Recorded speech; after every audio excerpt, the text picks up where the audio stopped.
History का एक important topic होता है सोशियो रिलीजियस रिफॉर्म। तो उसी पर एक क्वेश्चन है हमारा, socio religious reforms contribute to the national wakening. राष्ट्रीय जागरण में सोशियो रिलीजियस रिफॉर्म का क्या कंट्रीब्यूशन है, उसी पर यह क्वेश्चन है। काफी इंपॉर्टेंट टॉपिक है। तो सबसे पहले हम लोग अपना इंट्रोडक्शन देखते हैं। In the 19th century various factors led to the socio religious reforms in Indian society. Western influence and education played a vital role in this wakening. These reforms aimed at abolition of social evils like parda system, child marriage, polygamy, polytheism, female infanticide, sati, restriction on widow remarriage, etc. ये जो reforms थे उनका main मकसद था कि ये पर्दा system को हटाना, चाइल्ड मैरिज को हटाना, पॉलीगेमी, पॉलीथिज्म को हटाना, फीमेल इन्फेंटिसाइड को हटाना, सती को हटाना, जो हमने रिस्ट्रिक्शंस लगा रखे हैं विडो रिमैरिज पर, इसको हटाना।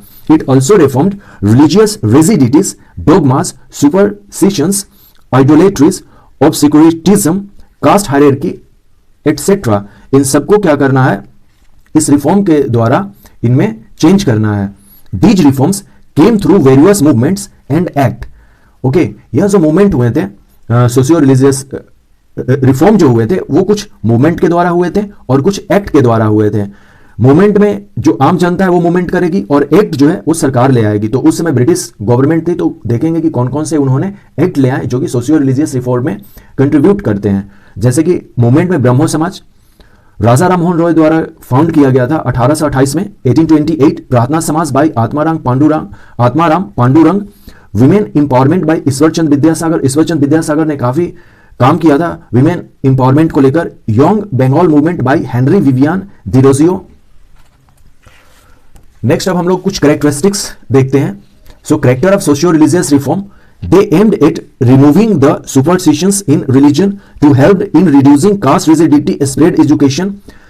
सम were revivalist in nature which wanted past glory of India like Arya Samaj bye Dayanand Saraswati और रामकृष्ण मिशन जो विवेकानंद ने फाउंड किया था 1897 में। ये सब जो है रिवाइव किए जो पास्ट ग्लोरी है अपना इंडिया का, उसको।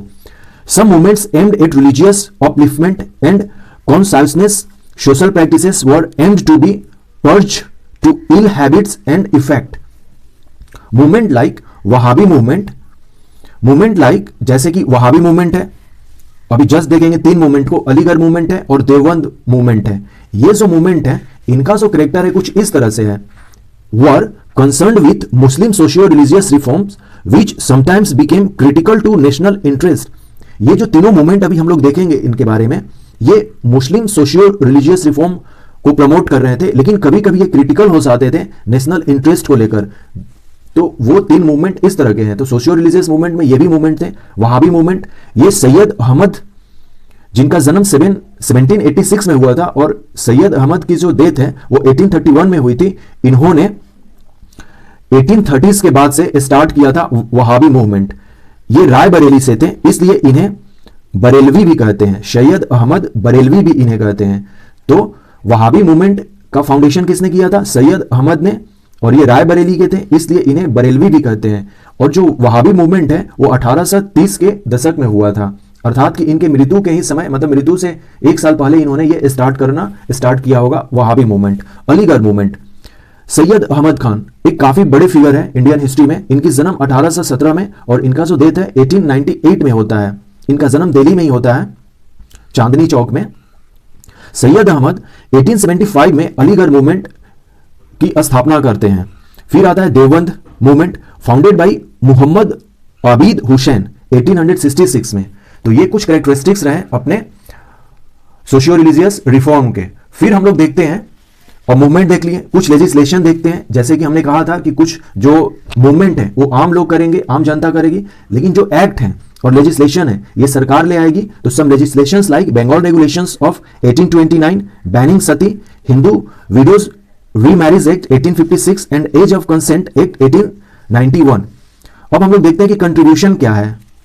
These movements were not directly aimed at national awakening. Many of them were limited in their sphere, except some all India movement like Arya Samaj, Ramakrishna movement, that means mission, Theosophical movement, etc. But yet they positively contributed in liberating individual, in making worship and religious more personal affair, in reducing caste-based and religious-based differences, in strengthening secularism, in providing a base for social modernization, and ultimately increasing assuming of all these effects national conscience. इन सारे प्रयासों से एक national conscience बनता है, तो ये इसका contribution है सोशियो रिलीजियस रिफॉर्म्स का।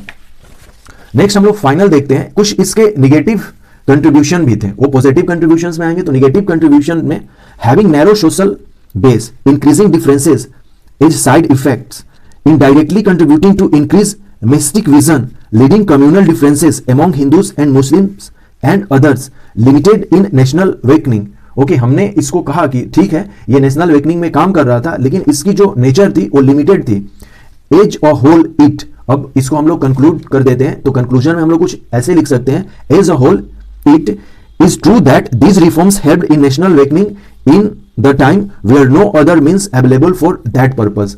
तो ये अपना एक आंसर फॉर्मेट रहा सोशियो रिलीजियस रिफॉर्म्स में। आई होप शो कि आपको ये अंडरस्टैंड हुआ होगा। So thanks and take care.